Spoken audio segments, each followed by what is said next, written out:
Så kører vi ind i Ølgod. Det bliver spændende at se, om de bøfser, hvis I så er Danmarks bedste, eller om det er bare pral. Nu var det godt nok Ekstrabladet, der havde bedømt det, så hvordan de så har fundet til Ølgod, kære journalister. Det er jo ikke ligefrem verdens navle.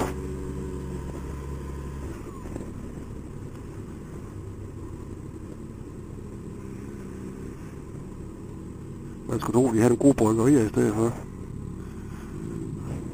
Ikke mindst på grund af navnet, Ølgod.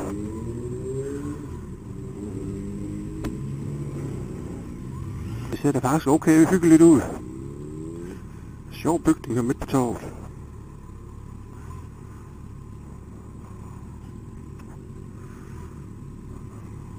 Så er vi ved at være klar til at skal afsted igen. Hold da kæft en bøfsandelsmand. Min jakke strømmer, og mine bukser, de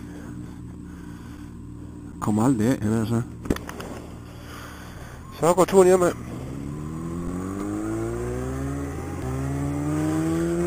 Det ser sgu da godt nok mærkeligt ud. Den kun ryger ud gennem en udstødning.